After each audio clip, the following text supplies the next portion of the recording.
चरित्र से भली भांति परिचित है। हम सब लोग ये जानते हैं कि ऐसी विकट परिस्थितियों में जिस समय महाराष्ट्र का वह भूभाग जहाँ पर छत्रपति शिवाजी का जन्म हुआ था, पुणे के पास में जुन्नर, वहाँ शिवनेरी किला, वह सारा का सारा प्रदेश चारों ओर से 5 ऐसी पातशाहियों से घिरा हुआ था जो पूरी तरह से सनातन धर्म को नष्ट करने के लिए तुले हुए थे।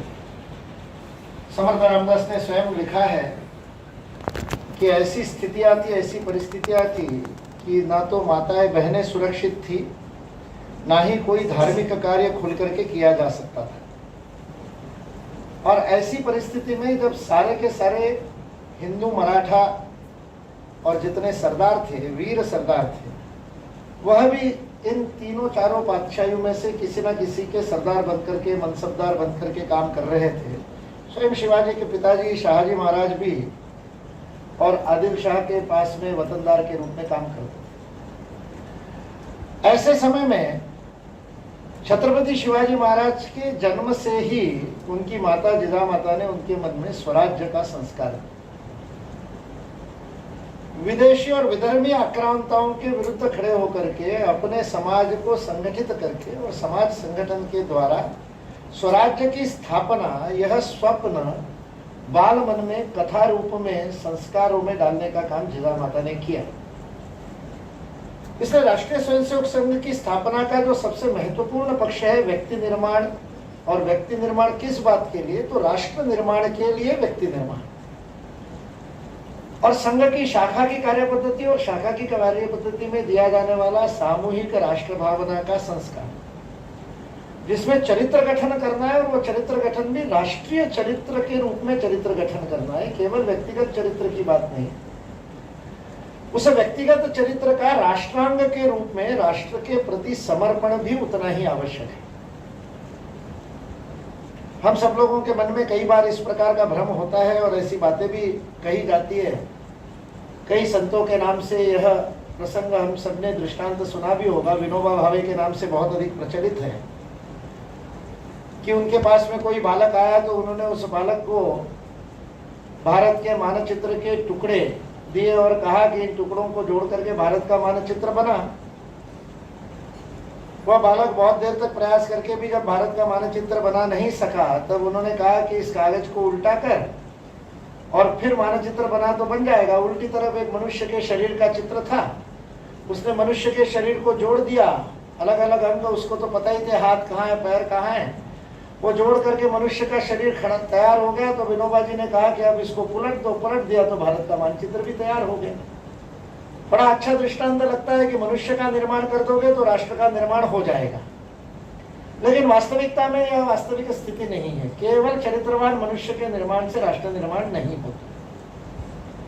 अब महाभारत में भी देखते हैं तो पितामह भीष्म से बड़ा व्यक्तिगत चरित्र वाला व्यक्ति कोई दिखेगा नहीं।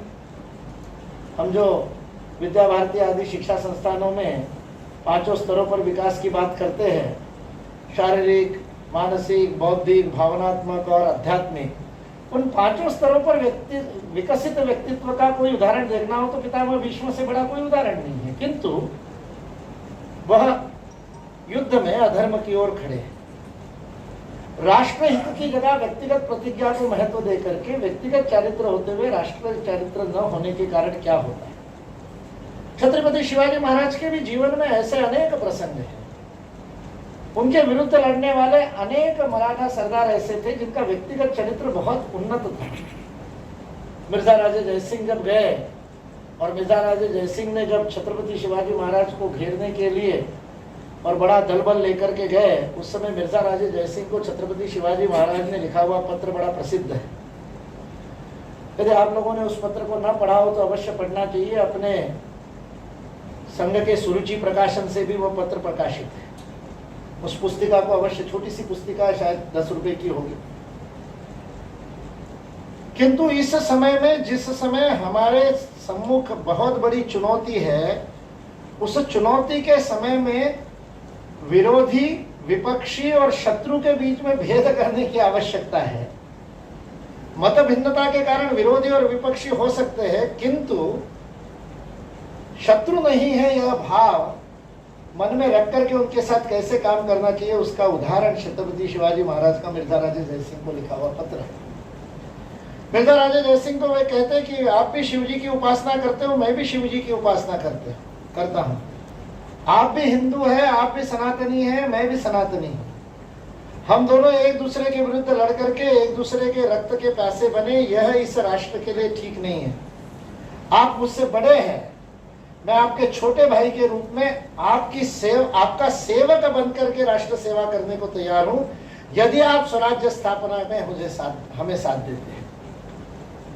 औरंगजेब का सिपह सालार बनकर के आया हुआ मिर्जा राजे जयसिंह, उसके बाद भी छत्रपति शिवाजी महाराज उसके अंदर के हिंदुत्व को जगा करके उसको अपने व्यक्तिगत चरित्र और राष्ट्रीय चरित्र का भेद, उपासना में मिर्जा राजे जयसिंह कोई कम नहीं है। प्रतिदिन उठ करके और एकलिंगी जी की उपासना करते, उनके हिंदुत्व में कोई कमी नहीं है, उनके सनातन श्रद्धा में कोई कमी नहीं है, कर्मकांड में ज्ञान कांड में कमी नहीं है, विद्वान है। किंतु निष्ठा राष्ट्र के स्थान पर वह निष्ठा कहीं और बिकी हुई। इसका मनुष्य निर्माण हो जाने से राष्ट्र निर्माण होगा, इस प्रकार के भ्रम में नहीं रहना चाहिए। यह ऑटोमेटिक नहीं होता, यह अपने आप नहीं होता, राष्ट्रीय चरित्र का निर्माण करना पड़ता है। और संभवतः आज हम प्राध्यापक वर्ग के लोग बैठे हैं, इसलिए इस बात पर विचार करना चाहिए कि हमारी शिक्षा में हम राष्ट्रीय चरित्र के भाव को जागृत कर रहे हैं, और संघ की शाखा उस राष्ट्रीय चरित्र के निर्माण का स्थान है। छत्रपति शिवाजी महाराज के राज्याभिषेक के दिन को हिंदू साम्राज्य दिनोत्सव के रूप में मनाने के पीछे संघ का जो विचार है, वह विचार इसी दृष्टि से, समाज का संगठन करके, हिंदू समाज को संगठित करके, चरित्रवान व्यक्ति स्वयंसेवकों को तैयार करके और उनके माध्यम से राष्ट्र निर्माण करने के लिए राष्ट्रीय स्वयंसेवक संघ की स्थापना। 1925 में देश परतंत्र था, चारों तरफ स्वतंत्रता का आंदोलन चल रहा था। स्वयं डॉक्टर हेडगेवार स्वतंत्रता आंदोलन में सक्रिय थे। दोनों प्रकार के आंदोलनों में उनकी निर्णायक और बड़ी महत्वपूर्ण भूमिका थी। सशस्त्र आंदोलन करने वाले क्रांतिकारियों से भी उनका संबंध था, और उसी प्रकार अहिंसक आंदोलन करने वाली भारतीय कांग्रेस में भी उनका बहुत बड़ा स्थान था। लेकिन अपने उस राजनीतिक कार्य के करते करते उनके मन में आया कि कल देश स्वतंत्र भी हो जाएगा, जो अवश्यंभावी है, और अंग्रेज छोड़कर के भी चले जाएंगे, तो भी जिन कारणों से मूल रूप से देश परतंत्र हुआ, वह कारण कहां दूर हुए? क्या यह देश इसलिए परतंत्र हुआ क्योंकि यह इसकी समृद्धि कम थी? क्या यह देश इसलिए परतंत्र हुआ कि इसके पास टेक्नोलॉजी कम थी? आज टेक्नोलॉजी की बात करते हैं। भारत जिस समय परतंत्र हुआ, उस समय वह विश्व का सर्वाधिक उन्नत प्रगत राष्ट्र था। चाहे विज्ञान की तकनीक की बात करो, चाहे समाज की तकनीक की बात करो, चाहे अध्यात्म की बात करो, चाहे आर्थिक समृद्धि की बात करो। और ऐसा होते हुए भी भारत परतंत्र क्यों हुआ, और ऐसे लोगों से क्यों हारा जो हमसे अधिक दुर्बल थे, मानसिक रूप से, सांस्कृतिक रूप से, सामरिक रूप से, वैज्ञानिक रूप से? बख्तियार खिलजी में क्या था? बख्तियार खिलजी तो जहां का था वहां भी उसको भगा दिया गया था। वहां से निष्कासित होने के बाद में केवल 13 घुड़सवार लेकर के, और वो पूरे पश्चिम से आता है और पूरे उत्तरापथ को रोनता हुआ और पाटलिपुत्र के पास जाकर के नालंदा के विहार को जलाता है 6 महीने। बख्तियार खिलजी में कौन सा ऐसा शौर्य था जिसका विरोध भारत के वीर नहीं कर सकते थे? किंतु ये राष्ट्र परतंत्र हुआ तो अपने असंगठित होने के कारण परतंत्र। समाज में राष्ट्रीय चरित्र की कमी के कारण और संगठन के अभाव से, इसलिए संगठित समाज का निर्माण ही राष्ट्र निर्माण कर सकता है। इस बात को ध्यान में लेकर के संस्कारित संगठित हिंदू समाज को तैयार करने के लिए डॉक्टर केशव बजावंत हेडगेवार ने अपने राजनीतिक, आज की भाषा में कहा जाए तो उज्जवल करियर को छोड़ करके और छोटे छोटे बच्चों को लेकर के मोहिते संघस्थान में कबड्डी खेल करके संघस्थान में शाखा का प्रारंभ किया। उसकी प्रेरणा उनको छत्रपति शिवाजी महाराज के चरित्र से मिली थी, क्योंकि छत्रपति शिवाजी महाराज की सेना भी ऐसे सामान्य किसानों में से निकली हुई थी।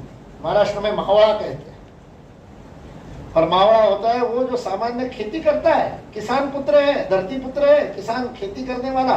और वो खेती करने वाले किसानों में से कबड्डी खेलते खेलते वीरता को पैदा करते हुए, संगठन पैदा करते हुए तानाजी मालुसरे जैसे वीरों को जन्म छत्रपति शिवाजी ने। इसका समाज का संगठन करना, सामान्य व्यक्तियों को संगठित करके उनसे असामान्य, असंभव लगने वाले कार्य को करना, इसका कोई उदाहरण होगा तो वो छत्रपति शिवाजी महाराज। छोटे छोटे बालकों में से छत्रपति शिवाजी महाराज का जब राज्याभिषेक होने वाला है, उस राज्याभिषेक होने के समय जिन अष्ट अमात्य की घोषणा हुई है, लगभग 7.5-8 महीने पूर्व 8 मंत्री कौन रहेंगे उनकी घोषणा हुई। उसमें जो डिफेंस मिनिस्टर है, सुरक्षा मंत्री, उस समय की शब्दावली में सरसेनापति, छत्रपति शिवाजी महाराज के सरसेनापति के रूप में जिनका चयन हुआ है और जो बनने वाले हैं, उनका नाम है प्रतापराव गुर्जर। स्वराज्य का दुर्भाग्य है कि प्रतापराव गुर्जर उससे पहले वीरगति को प्राप्त हुए, बलिदान हो गए। इस कारण से शिवाजी के राज्याभिषेक के समय जो सरसेनापति बने उनका नाम था हंबीरराव मोहित। प्रतापराव गुर्जर का इतिहास इतना अद्भुत है। छत्रपति शिवाजी महाराज से संघ ने क्या क्या प्रेरणा ली है उसका उदाहरण देने के लिए ये बात बता रहा हूं। सामान्य समाज को, किसान पुत्रों को, गांव में रहने वालों को संगठित करके उनके अंदर इतना बल पैदा करना कि औरंगजेब जैसा सत्ताधीश भी हिल जाए और आगरा और दिल्ली को छोड़ करके उसको दक्षिण में स्वयं जाना पड़े। अपने मामा को भेजा, उससे काम नहीं चला। दिलेर खान को भेजा, उससे काम नहीं चला। मिर्जा जय सिंह को भेजा जो शिवाजी को आगरा ले गए। उसके बाद शिवाजी निकल गए। तो शिवाजी के जाने के बाद औरंगजेब को स्वयं आना पड़ा और उसकी कब्र भी वहीं दक्कन में बनी। मुगल साम्राज्य को समाप्त करने का काम शिवाजी ने किया। वैसे शिवाजी की मृत्यु उससे पूर्व हुई, किंतु 1707 में औरंगजेब के पतन के मृत्यु के साथ में मुगल साम्राज्य समाप्त हो गया। इतने बड़े साम्राज्य को समाप्त करने का काम सामान्य जनों को संगठित करके छत्रपति शिवाजी महाराज ने किया। छोटे छोटे गांवों, एक एक छत्रपति के सरदारों का वर्णन यदि हम करते हैं तो दूसरा जो छत्रपति शिवाजी महाराज के जीवन का पक्ष है, जो आज के राज्याभिषेक के दिन हमको अवश्य स्मरण करना चाहिए, वह है कार्यकर्ता निर्माण की अद्भुत क्षमता। उनके मां से वह क्षमता उनको मिली।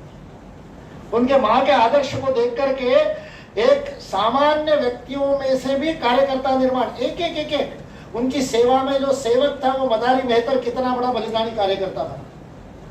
बहिर्जी नायक जो उनके गुप्तचर विभाग का प्रमुख था, वो सामान्य घर से, परिवार से आया था। उनके साथ में काम करने वाला, उनका बाल काटने वाला उनका जो नाई था, वो शिवाजी का वेश लेकर के और बलिदान देने के लिए सिद्धि मसूद के और इसमें जाता है, शिवाजी बनकर के जाता है। जब पावन खिंड वाला अभी गीत में जो प्रसंग आया बाजी प्रभु देशपांडे का, शिवाजी महाराज विशालगढ़ पे जा रहे और वो नाई वहां जाकर के शिवाजी के वेश में और उनके साथ बातचीत करता है। एक सामान्य कार्यकर्ता के रूप में उत्कट बलिदान की आकांक्षा निर्माण करने का जो काम शिवाजी ने किया है, प्रतापराव गुर्जर उसका उदाहरण है।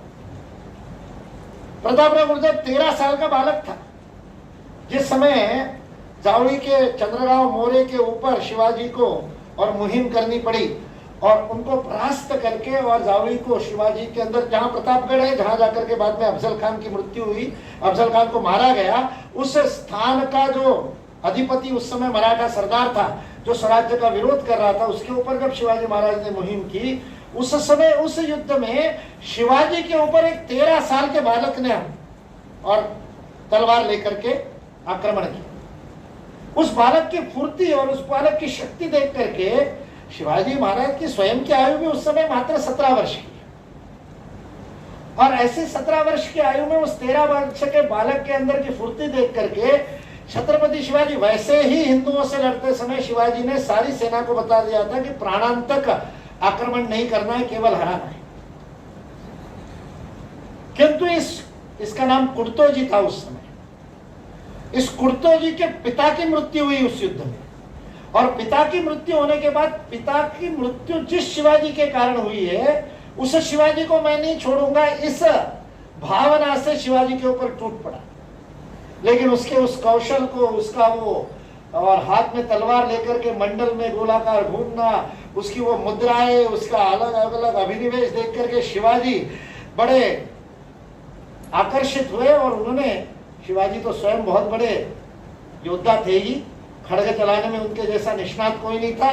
उन्होंने कुर्तोजी के हाथ से उसका शस्त्र, ढाल और तलवार गिराई और उसको शरण कर, और शरण करने के बाद उसको गले लगा करके कहा, क्यों इतना क्रोध करते हो? क्रोध में कोई युद्ध नहीं जीता जाता। युद्धस्व विगत ज्वरः, ये जो भगवत गीता का संदेश है वो कुर्तोजी को शिवाजी ने समझाया। आयु में केवल 3-4 वर्ष का भेद है, और वो प्रेम से, स्नेह से बोले गए शब्दों से अश्रुधारा निकली कुर्तोजी की, वह मेरे पिता को आपने मार करके मुझे अनाथ कर दिया। तब शिवाजी उससे कहते, तुम्हारा और मेरा दोनों का नाथ एक ही है, वह श्री हमारा नाथ है, गणेश जी हमारे नाथ है। और उसको साथ में ले लिया, उस कुर्तोजी को तैयार किया, उसकी वीरता के कारण उसे नाम प्रताप दिया, और वो प्रतापराव गुर्जर बना, किसान। फिर गुर्जर यानी किसान। और वो प्रतापराव गुर्जर स्वराज्य का प्रथम सरसेनापति बनने के योग्य बना। ये कार्यकर्ता निर्माण की स्थिति, एक सामान्य कार्यकर्ता से और रक्षा दल के प्रमुख के रूप में तैयार करने की क्षमता। शत्रु के शत्रु भाव को पहचानना भी शिवाजी के एक बहुत बड़े गुण है। इसलिए ये कार्यकर्ता निर्माण, हम सब प्राध्यापक है, हमारे साथ में युवा आते हैं, तो हमको भी ऐसे कुर्तोजी खोज करके उनको प्रतापराव बनाने का अवसर मिलता है। कितना अवसर हम लेते हैं? यह दृष्टि हमारे पास है क्या? विरोधियों के अंदर से भी कार्यकर्ता निर्माण करने की जो शिवाजी की दृष्टि, और उसी प्रतापराव की कहानी का, उसके बलिदान का जो प्रसंग है, उस बलिदान के प्रसंग का कारण शिवाजी के, छत्रपति शिवाजी महाराज के हिंदू साम्राज्य दिनोत्सव के ऊपर एक और बहुत बड़ी सीख हमको दे करके जाता है। आज हिंदू समाज की सबसे बड़ी कमजोरी यदि कोई होगी तो हम अपने शत्रु को नहीं पहचानते। हम मित्र को भी नहीं पहचानते, विरोधी को शत्रु मान बैठते हैं, और शत्रु को नहीं पहचानते। तीनों बातें हमारे साथ। और इसलिए शत्रु को, शत्रु की दृष्टि से वह जिस प्रकार से देखता है उस प्रकार से उत्तर देने का काम शिवाजी ने किया।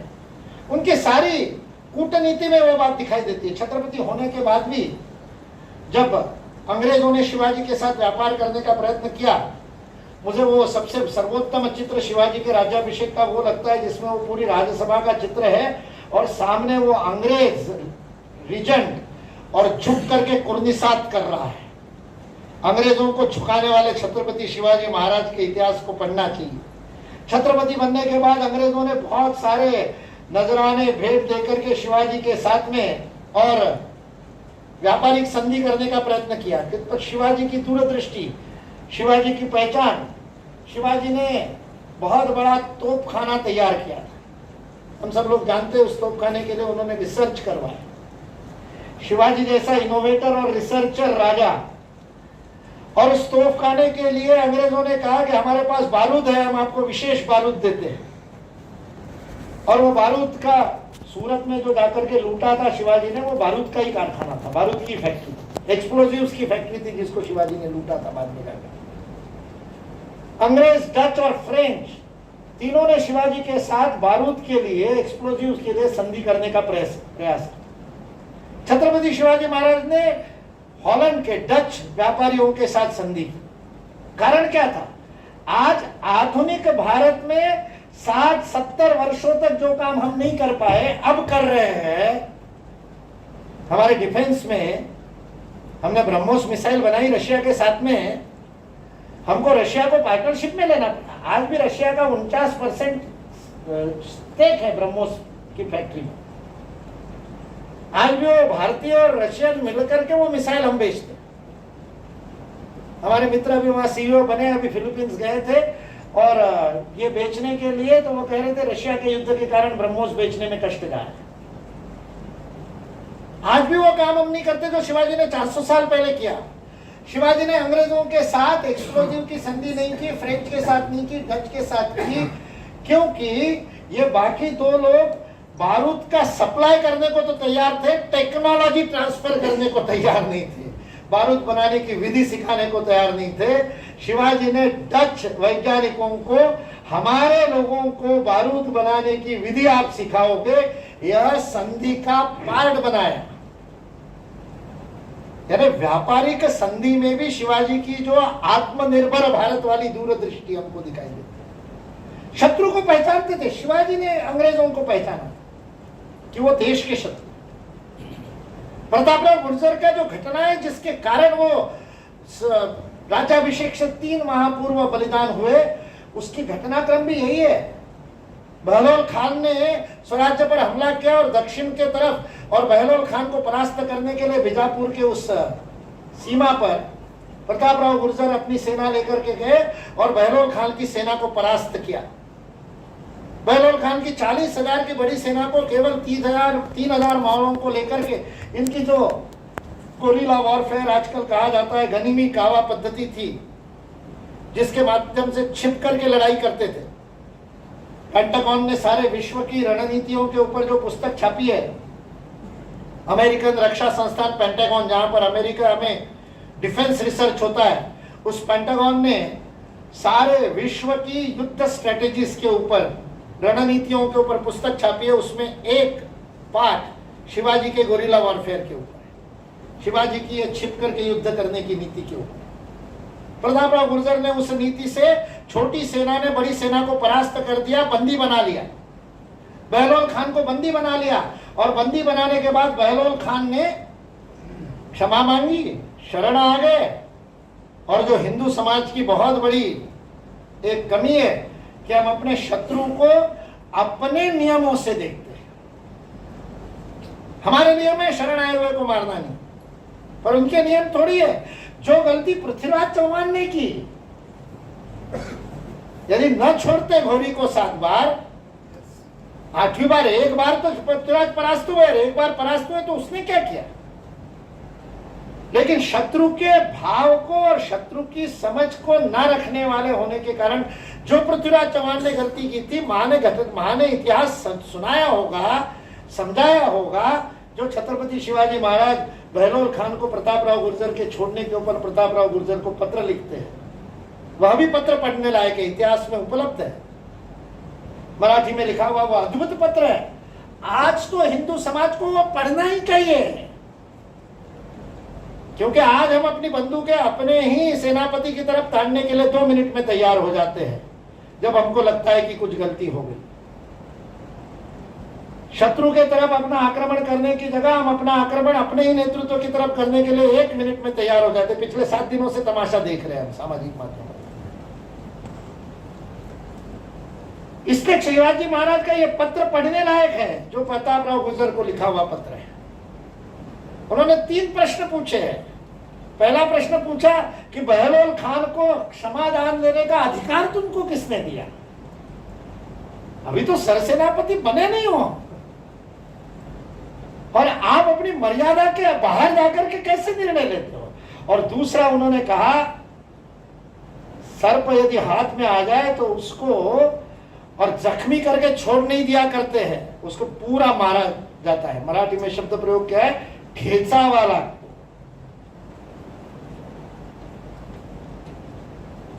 और इसलिए उन्होंने कहा, और अंतिम जो चेतावनी थी वो बड़ी जबरदस्त है। उन्होंने कहा बहलोल फिर आएगा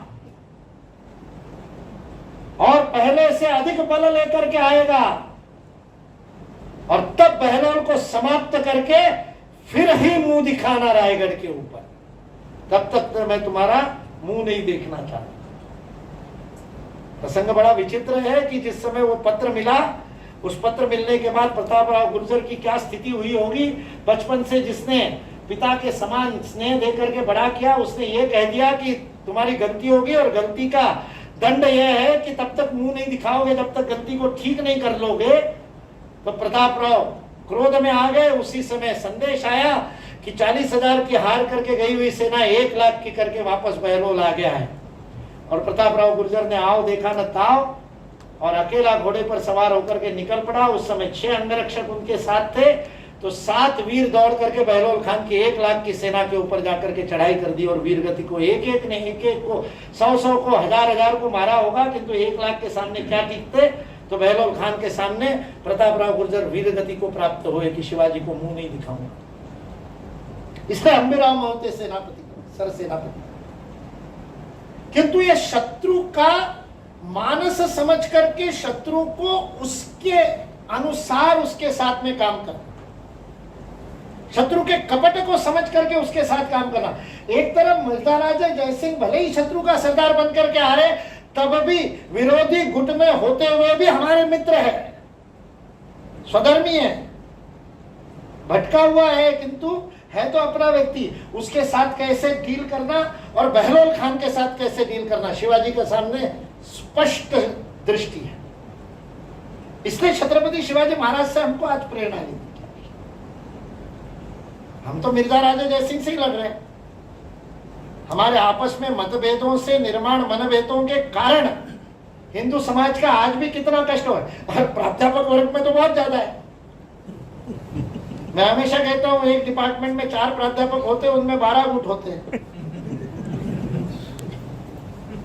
मन का संगठन हुए बिना, इसलिए शत्रुत्व बोध ठीक नहीं होगा तो संगठित नहीं होंगे, मित्र बोध भी ठीक नहीं होगा तो संगठित नहीं होंगे। इसलिए छत्रपति शिवाजी महाराज की से बात सीखने की आवश्यकता है।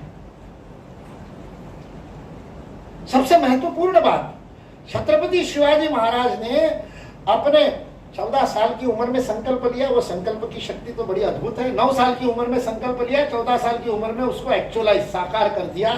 पहला तोरणगढ़ दुर्ग 14 साल के आयु में छत्रपति शिवाजी महाराज ने जीत लिया था।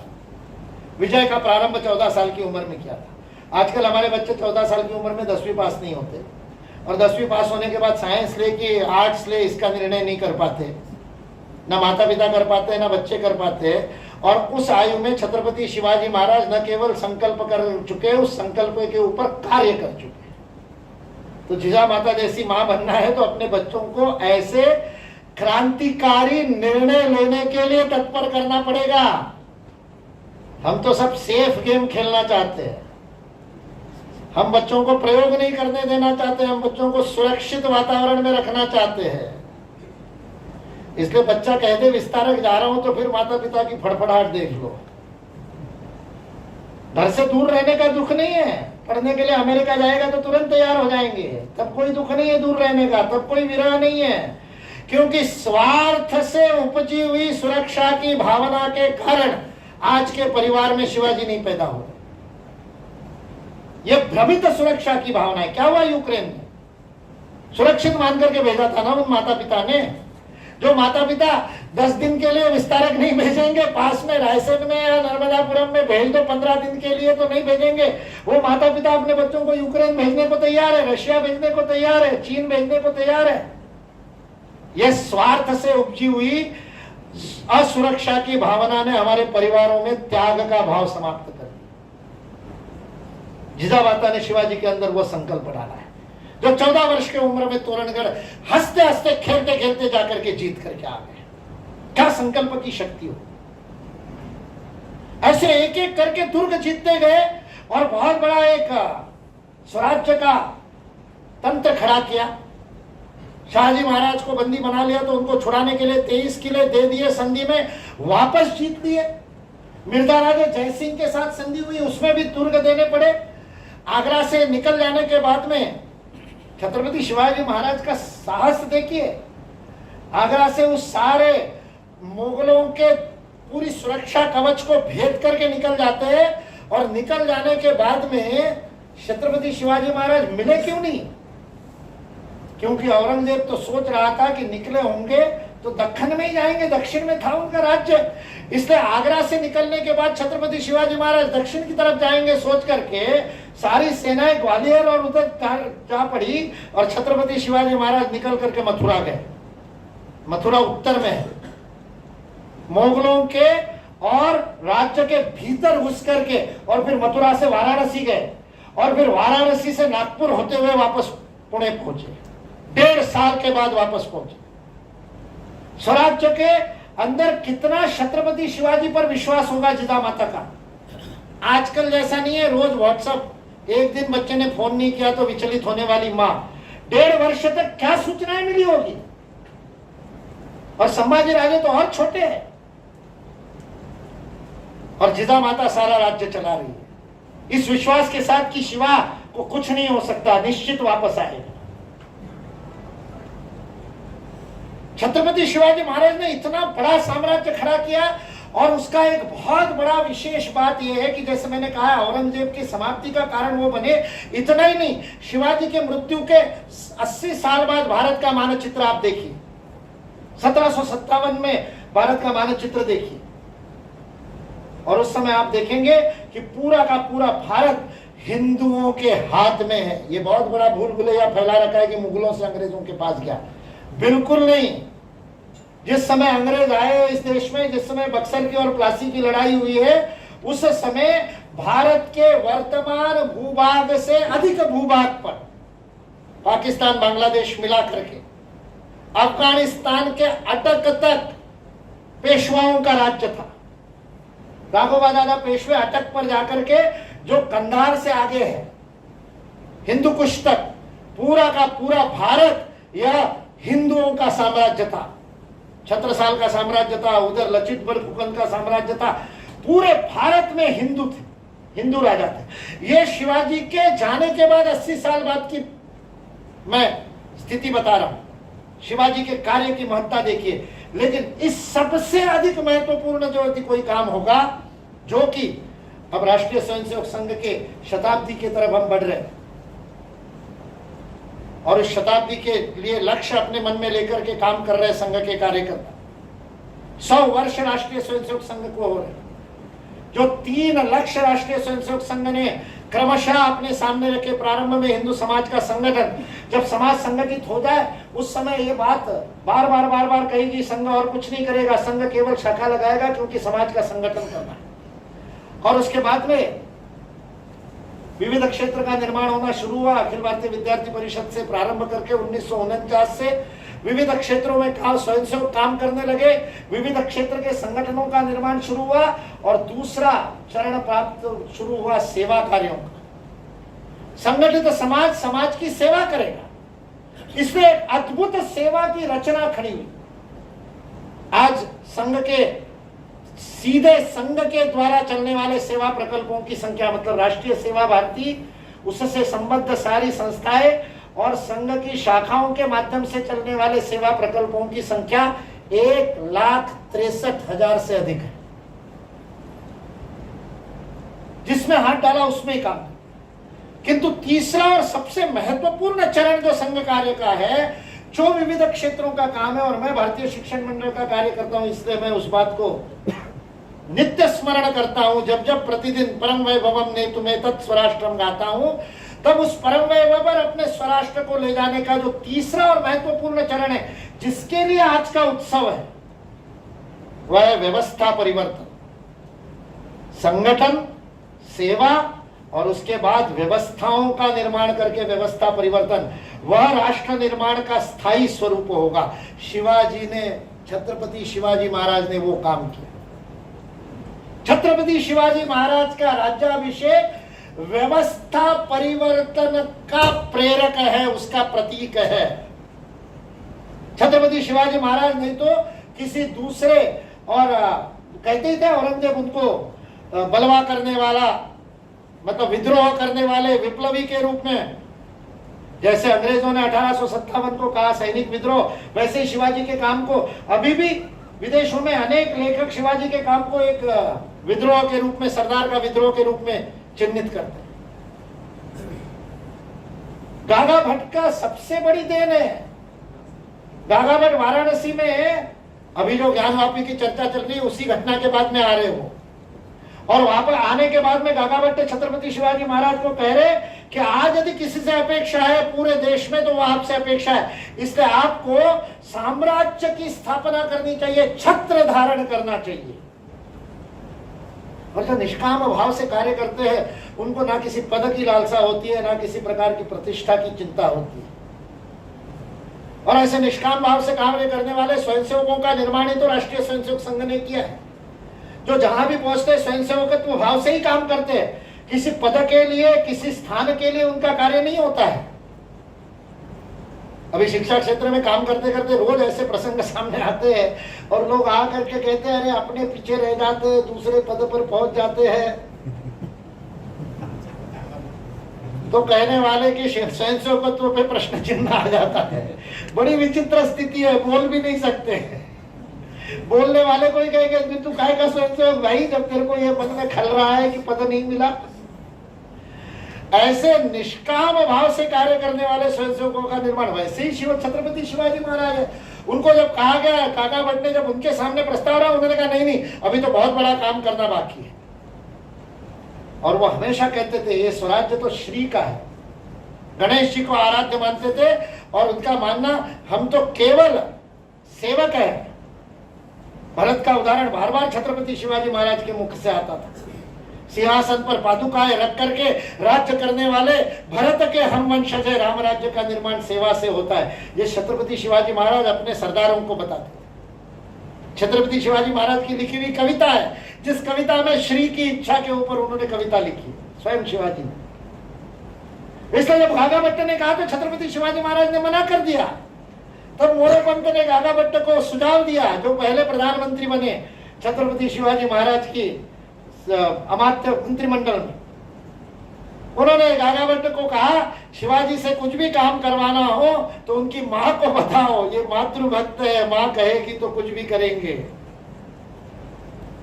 तब मां से मिलने के लिए गागाभट्ट जाते हैं, मां के साथ बैठ करके योजना बनाते हैं और जिजा माता की आज्ञा के कारण छत्रपति शिवाजी महाराज राज्याभिषेक के लिए तैयार होते हैं। केवल राज्याभिषेक के लिए तैयार होने वाली बात नहीं है, यह निर्णय होने के बाद कि छत्रपति शिवाजी महाराज का राज्याभिषेक होगा, 2 वर्ष बाद राज्याभिषेक होता है। राज्याभिषेक की तैयारी 2 वर्ष चली है। आप सोचोगे राज्याभिषेक की तैयारी 2 साल? हमारे वैसे कई स्वयंसेवक सोचेंगे इतना बड़ा कार्यक्रम तो हम 2 महीने में, 2 सप्ताह में कर लेते हैं। इवेंट मैनेजमेंट और अपन सब एक्सपर्ट है, बड़ा से बड़ा कार्यक्रम दे दो, धड़ से तैयार कर देंगे। तो राज्याभिषेक की तैयारी में 2 वर्ष क्यों लगे? क्योंकि वो केवल राज्याभिषेक नहीं था, हिंदू पतपातशाही की स्थापना थी, हिंदवी स्वराज्य की, साम्राज्य की स्थापना थी, हिंदू व्यवस्था की पुनर्स्थापना थी। इस देश का दुर्भाग्य है कि बहुत सारी पांडुलिपियां जला दी गई और बहुत सारे विषयों पर स्वतंत्रता के 75 वर्षों में भी रिसर्च नहीं हुआ, अनुसंधान नहीं हुआ। बाबा साहेब पुरंदरे ने छत्रपति शिवाजी महाराज पे इतना काम किया है। उन बाबा साहेब पुरंदरे ने छत्रपति शिवाजी महाराज के चरित्र में लिखा है, राज्याभिषेक की तैयारी करते समय छत्रपति शिवाजी महाराज ने रिसर्च फॉर रिसर्जेंस फाउंडेशन की स्थापना की थी। 26 बातों पर अनुसंधान करवाया था और अनुसंधान करके पीयर रिव्यूड 36 पुस्तकें लिखवाई थी। उसमें से 3 उपलब्ध है, 3 मुझे मिली है। मैं ढूंढ रहा हूं, 26 पुस्तकों की सूची तो बाबा साहेब पुरंदरे ने दे दी, लेकिन पुस्तकें ढूंढ रहे अभी मिलती नहीं। एक तो अभी अभी मिली जो कर्मकांड वाली, राज्याभिषेक की विधि क्या होगी, वो विधि के ऊपर गागाभट्ट ने पूरा रिसर्च करके भगवान श्री राम का राज्याभिषेक हुआ था उसका वर्णन जो वाल्मीकि रामायण में है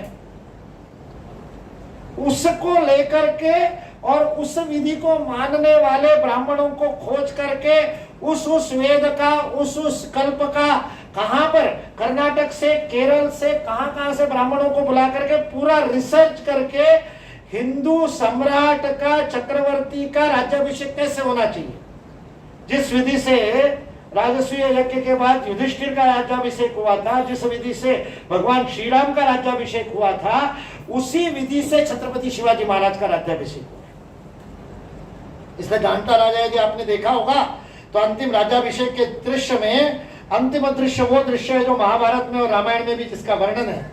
कि अंतिम दृष्ट में, और राजा जिस समय अभिषिक्त होकर के और सारे आभूषण धारण करके राजा के रूप में उसकी घोषणा होती है, उस उद्घोष के बाद में राजा खड़ा होकर के कहता है, अंतिम कर्मकांड देखिए कितना महत्वपूर्ण है। राजा खड़ा होकर के कहता है, अब मैं राजा हुआ, मेरे हाथ में ये राजदंड आ गया, अब मैं पीनल कोड का सुप्रीम एग्जीक्यूटिव अथॉरिटी हूं, जैसे हमारे राष्ट्रपति है अभी, इंडियन पीनल कोड की सुप्रीम अथॉरिटी, और दंड विधान का सर्वोच्च न्यायाधिपति होने के नाते मुझे कोई दंडित नहीं कर सकता। प्रिविलेज मोशन आते हैं ना आजकल विधानसभा में, तो राजा कहता है अदंडोस्मि, अब मैं अदंडित हूं, कोई मुझे दंड नहीं दे सकता। और उस समय राजगुरु धर्मदंड राजा के मस्तक पर रख करके कहते हैं, तू अदंडोस्मि नहीं है, धर्मदंडोसी, धर्मदंडोसी, धर्मदंडोसी, धर्म तुझे दंड देगा, तू धर्म के अधीन है, राजसत्ता धर्म सत्ता के अधीन है। यह राज्याभिषेक का अंतिम कर्मकांड है जो आज के दिन संपन्न हुआ छत्रपति। वो राज्याभिषेक की विधि रिसर्च के द्वारा तय हुई कि क्या होना चाहिए। इतना ही नहीं, क्या टैक्सेशन पॉलिसी होगी। शिवाजी ने आदिल शाह की, मुगलों की सारी वर्तमान टैक्सेशन पॉलिसी का अध्ययन किया। उस समय चौथ की व्यवस्था थी। चौथ यानी 25% टैक्स लिया जाता था, लगान लिया जाता था। जितना अनाज उपज होगा उसमें से 25% मतलब 1/4 राजा को देना पड़ता था। यह मुसलमानों की व्यवस्था थी। शिवाजी, छत्रपति शिवाजी महाराज ने टैक्सेशन के ऊपर रिसर्च करके नई हिंदू टैक्सेशन की पद्धति, उस समय कौटिल्य के अर्थशास्त्र का रेफरेंस वहां पर आता है, जो शिवाजी ने अर्थव्यवस्था कैसे होनी चाहिए उसके लिए काम किया। मंत्रिपरिषद कैसे होनी चाहिए, मंत्रियों के गुण क्या होने चाहिए, मंत्रियों के कर्तव्य क्या होंगे, इसके ऊपर रिसर्च किया। उसमें भी चाणक्य के और कौटिल्य अर्थशास्त्र का उपयोग करके अष्टामात्य, जो चंद्रगुप्त के 8 मंत्री थे, वही 8 मंत्री छत्रपति शिवाजी महाराज के थे। उसमें फॉरेन मिनिस्टर भी था, उसमें रेवेन्यू मिनिस्टर भी था, उसमें सुरक्षा मंत्री भी था।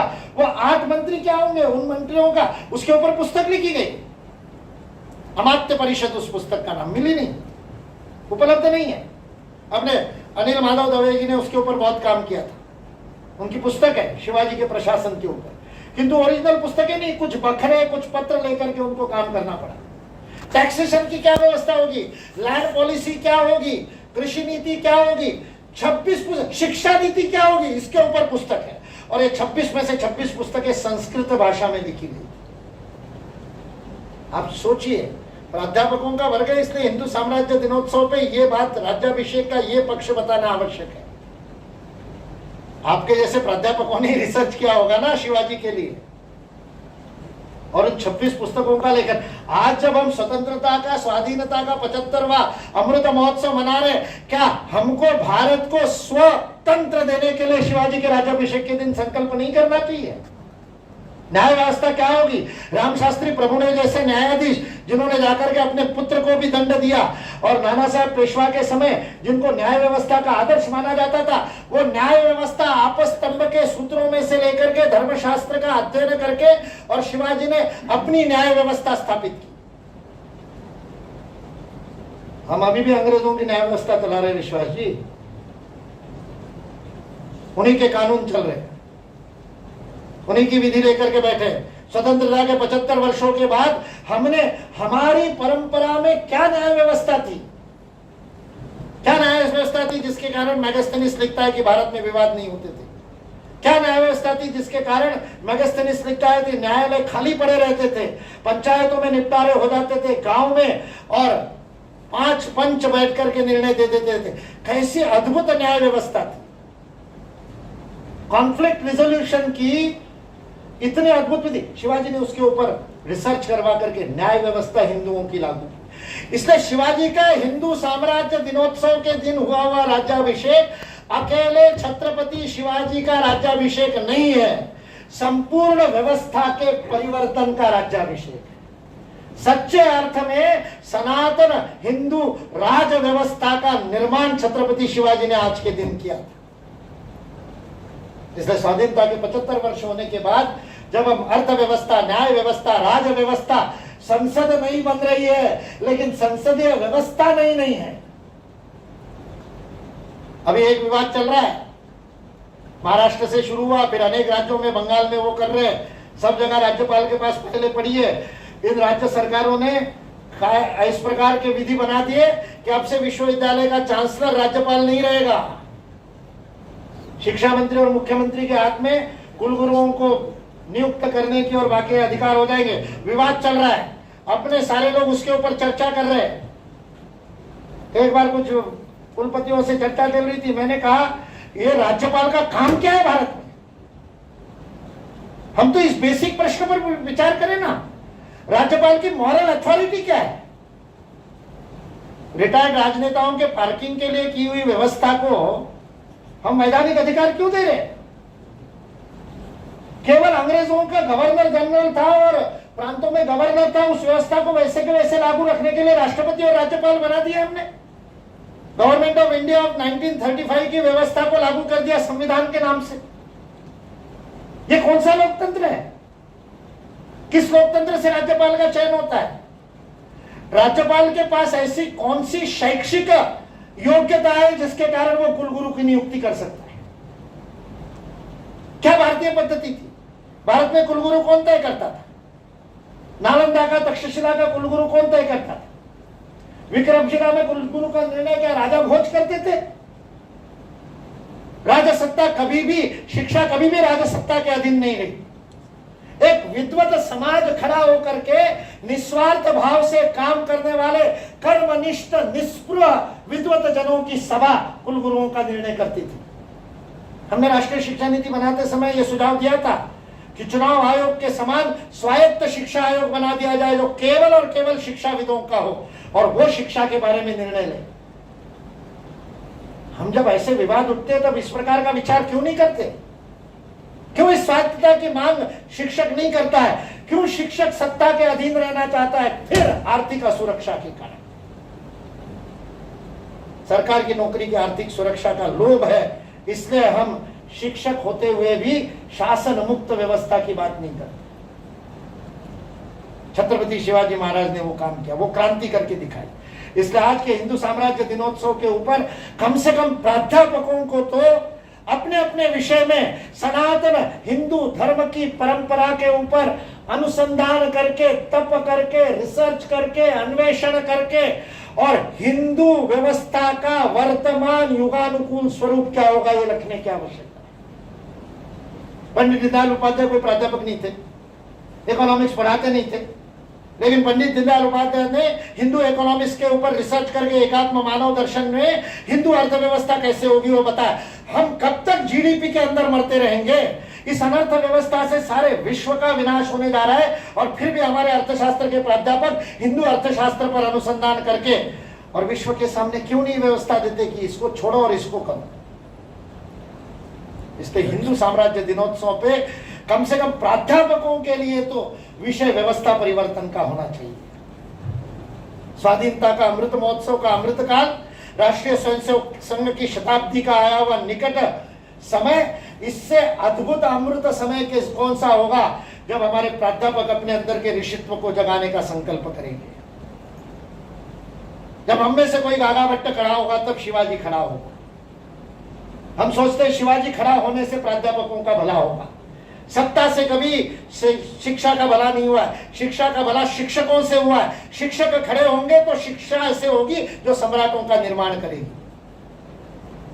इसलिए हिंदू साम्राज्य दिनोत्सव के ऊपर यदि हम आने वाले समय में हिंदू राष्ट्र के अपने स्वप्न को साकार करके भारत की समस्त व्यवस्थाओं को सनातन धर्माधारित व्यवस्थाओं में देखना चाहते हैं और केवल भारत में ही नहीं उसके माध्यम से विश्व का मार्गदर्शन करते हुए मानवता को सर्वे भवन्तु सुखिनः, सर्वहितकारी, सर्व कल्याणकारी ऐसी व्यवस्थाओं का योगदान देना चाहते, जो कि इस देश के शिक्षकों का जन्मजात दायित्व है।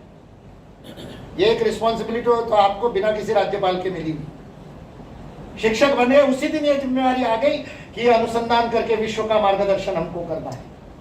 आज के दिन वो हम संकल्प ले और सच्चे अर्थ में छत्रपति शिवाजी महाराज के उस प्रताप को स्मरण करते हुए समर्थ रामदास ने संभाजी महाराज को लिखे हुए पत्र में लिखा है। श्रीमंत योगी जो शब्द प्रयोग होता है वो जो समर्थ रामदास की कविता का शब्द है।